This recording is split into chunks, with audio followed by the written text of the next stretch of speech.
You're watching the review video for the kinematics unit. So these are the topics that we're going to be talking about. We have relative motion, frames of reference, vectors and scalars, displacement and distance, speed, velocity, instantaneous, speed and velocity, acceleration, free fall, and assumptions in physics, and then motion graphs. And so we're going to try to cover these all in a hopefully short amount of time. So let's just get started. Relative motion. The idea that the measurement of physical quantities depends on your frame of reference. And this basic idea is, if you can imagine someone sitting on a bus bench waiting for a bus to come, and they see a bus. Maybe this bus is traveling in this direction. We'll call this direction our positive direction. We'll call this other one the negative. So there could be a bus driver here, and let's say that they maybe spot each other. Now, from us, let's say that we're outside of this situation, we're looking in. We would say first that our friend right here is not moving. Relative to us, he's not moving, right? He's not changing his distance over time. We would say that this bus, however, and everyone on it was moving, and we'd say they'd be moving in the positive direction.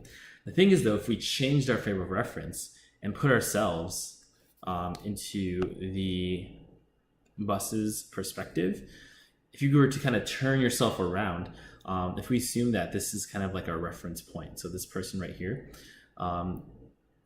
if a person is defined as a reference point, then wherever that person goes, that's the 0 point, that's where you measure from. So essentially, our friend on the seat relative to our friend on the bus is actually moving, and this guy is going to feel like, the bus driver is going to feel like this guy's moving to the right, or in the negative direction that we have defined outside of this problem, right? So there's a bunch of different layers kind of going into relative motion, and that can get really confusing.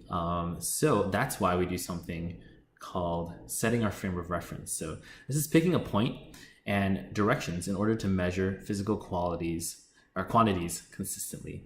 Anyone who measures what you measured in your frame of reference should measure the exact same amount.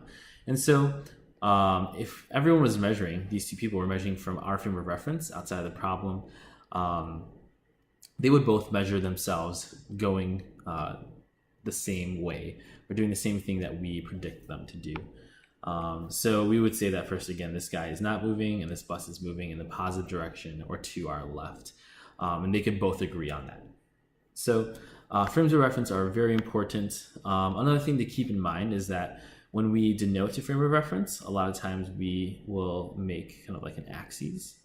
And we may say, for example, we say this is a positive y, so this is a positive x. And all that does is that tells the reader, and that tells the person solving the problem, that this is denoted as our positive vertical direction, as our positive horizontal direction. But again, directions are subjective. You can change them. So in this bus problem, left is our positive x direction. A lot of times when you have a ball dropping, rather than define downwards as negative, it's easier just to make it positive. That way, when we define acceleration, which is our gravity for a ball falling, we don't say it's negative 10 meters per second squared. We'll say that it's a positive 10 meters per second squared. And the numbers just work out a little bit easier. And some of those kinematic equations that we have, for example, this one, is VF final squared equals V initial squared plus 2a, then our change in x. Those squares can kind of get a little bit ugly sometimes, and so not having to worry about that negative is much nicer. So we keep going. Vector and scalar. So vector is a physical quantity with magnitude, which again just means amount, and direction. Scalar is just a quantity with magnitude. And so just some different ones. We have displacement,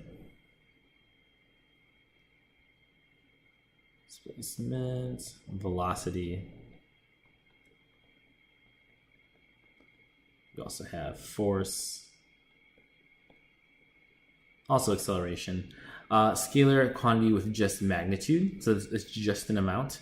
I feel like the easiest one is always area, right? You don't measure area going in some direction. You just say it's this much. That also means volume. and then another one, temperature. Right. Some of these may have negatives in them, but that's just because of convention, really. And that's why we actually, for temperature, technically speaking, that's why we have the Kelvin scale. It gets rid of those nasty little negatives. So when we draw out and when we write a vector out, so let's say we'll do 12 meters per second. Oops, I just wrote 13. 13 meters per second north. Our amount is right here, our magnitude, and our direction is followed afterwards. So if I ever ask you for the magnitude of the velocity, I'm not asking you for speed. I'm actually just asking you for this amount right here, this 13. So you're still using like the vector methods to find the velocity, but you just get rid of this little north part, and that gives me the magnitude. When we look at scalars, you're only ever going to have a number and a unit. Sometimes you won't even have units, but those are more for coefficients and things we'll talk about like way later. So we move on. We have distance, measurement of length based on the path you take away from some reference point. It's a scalar quantity, so this is only an amount. If we really think about it, so we could maybe have set up a little tiny frame of reference. So we can do something like make it a little bit smaller. Right, so maybe we have something like this. And if we were to, maybe go out this way first and then go out that way, and maybe we go down really far and then go this way. And then let's say we go all the way back too. So your distance would just be, you would add up this portion here, this one here, C, D, and E, right? These are all, they're actually all displacement vectors, right? Because they're all measuring from a certain point. They're arrows, right? But your distance would just be, you add them all up. So that'd be pretty easy. I'm not going to give them amounts. Distance is always going to usually give you a positive number. When we talk about displacement though, so displacement is a measurement of length from your starting point to your end point, independent of the path you took to get there. Often denoted as delta x. Remember, this just means a change in. Or x final minus x initial, which is to say that a change in x is equal to our x final minus x initial. And a little caveat with this is that if our x initial is 0, right, then we don't really, it's really just x final becomes our change in x. And so a lot of times if you're going to just be measuring like one length, you start your x initial at 0, and that makes things a lot easier. So we go back to this example, and we can actually calculate a numerical answer. So if I started where I finished right there, that means that I have 0 displacement because I would have an x final of 0 and an x initial of 0. But now, obviously to make things a little bit more clear than that. So let's say we just have A and B. Okay, so we just have A and B. Our displacement is going to be from our starting point right here to our ending point right here. And we were just going to draw an arrow right there. And this is something we call our resultant. And it's really just the sum of our vector. We're going to talk way more about this later in the next chapter. But all you really need to know about that is we find our displacement by measuring from our start point to our ending point. So in this chapter, we only focused on one-dimensional motion. So next chapter, you'll actually learn how to calculate something like this. But for us, something I guess a little bit more normal would be you run up this way, and then maybe you ran down this way. How far away are you from your starting point? Well, if this is your starting point on this line, this is your ending point right here. That would be it right there. And you'd find that simply by taking, this is A and this is B. You just subtract A minus B, and that would give you your change in x. So we keep going. Average speed is just essentially a measurement of how quickly you change your distance found using distance divided by time. So that's like an equation, you could say.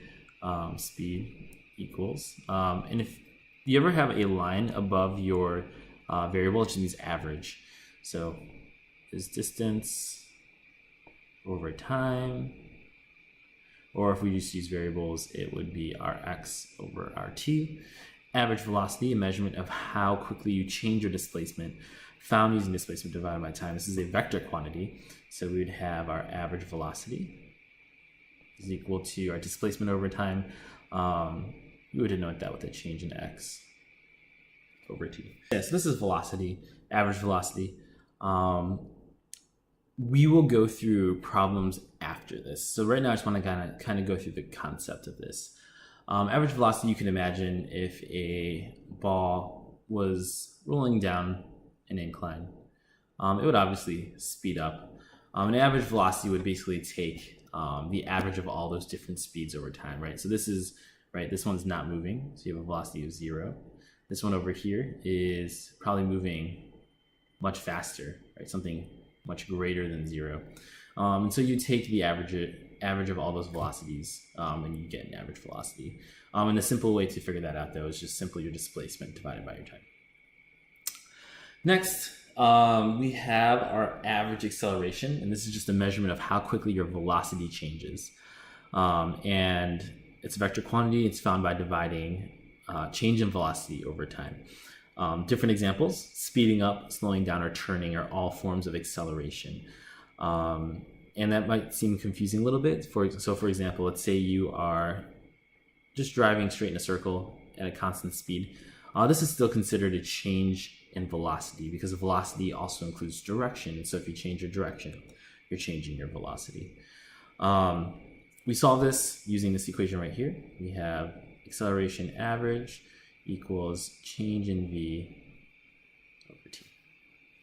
And again, remember this delta v, that can break down to v final minus v initial over t. And this is actually one of the kinematic equations, just so you know. We can actually rearrange this part here and this part here and get this equation. But don't worry too much about that for right now. Next, we have this word instantaneous, a measurement of a certain rate of change. Any variable divided by time is considered a rate. So, for example, speed is a rate, velocity is a rate, acceleration is a rate. If you know like wattage of a light bulb, that's actually energy divided by time. So that's actually how much energy you spend per unit of time. But then instantaneous means that, but as the measurement of time approaches 0. So if you can imagine, maybe we have a runner and they go a certain distance, right, over some given amount of time. But let's say we cut that distance in half. So we cut it in half right here. Well then, now we would have a new change in time that was much smaller, but let's cut that in half as well. Right. Now we have this even smaller change in time. And so the idea is like, what if we just kept doing that until our change in time was so small? Obviously, if it was so small, then our distance that this guy ran would actually be pretty tiny as well too. So you wouldn't actually run into any divide by 0 issues. And if you don't know what that is, that's fine. Don't worry about it. So it's impossible to really measure how far someone moves in like 0 time or as it approaches 0. So what it really means is you're essentially just taking the average velocity of a really, really, really small time interval.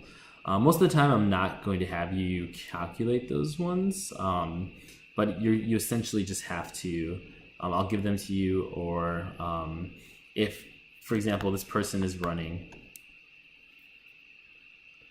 at a constant speed for a while, and then once he gets to this point right here, maybe slows down just a little bit, it gets a little bit slower, you could find this average velocity here, and that would be at this point, we'll call this let's call this point A, call this point B, we'll call some distance over here point C, where he finally stops. Let's say that from point B to point C he slows down. Well, if you slow this down to eventually a stop, we know that the velocity here, we call that maybe the velocity final, is 0. And its velocity at this point right here at point B is just going to be the exact same as our average velocity. So our initial velocity is the same as our average velocity. So instead of solving or trying to be confused and being like, wait a second, I can't solve for this. Well, we knew that he was running at a constant speed for this entire part right here. So we can just solve for our average and assume that it's the same as our initial. So that will come more in handy later, solving different problems. Free fall, when the object falls and is only being acted on by gravity. So hopefully that's straightforward. If there's air resistance, you wouldn't consider that like true free fall. If the thing has like rockets or boosters, yeah, still not considered that. And then also make sure gravity, remember, is equal to 10 meters per second squared. Assumptions, these are just generalizations you can make in order to simplify a problem and make it easier to solve. So in free fall problems, you can always assume that gravity is going to be 10 meters per second squared, unless I say you're not on Earth or something like that.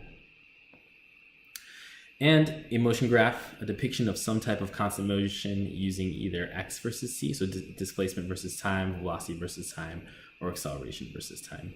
There are also graphs of distance versus time, speed versus time, but we use those a little bit less because with those you're never really going to get a negative, so you're like kind of taking off half the graph essentially. And with these, you should actually just refer back to the video. I don't want to go completely through this again. The second video specifically in the motion graphing part, just to look over the different trends. Something I'm going to want you to be able to do is, let's say I have an x versus t graph, and we have different motions. So maybe we have something like that, maybe it curves down and then it curves back. So there are essentially sections to this, and being able to define every single one of these. And just to do it really quickly, I can tell you what they are. This is a positive constant velocity. This is a positive constant displacement or distance. This is a negative constant acceleration, and this is a positive constant acceleration. So conceptually speaking, this is essentially the main ideas, the main terms that I want you to understand. In the next video, I'm going to cover just practice problems so that you can kind of watch me do them and get a better idea of how to solve these things. And also get a better idea of what I'm going to be expecting of you for the exam. So hopefully I can answer all the questions that you need. Please feel free to email me if you have any questions, comments. Some of you have been really great at anytime there's an issue, you email me and we come to a solution really quickly. So thank you for that. So that's it for now.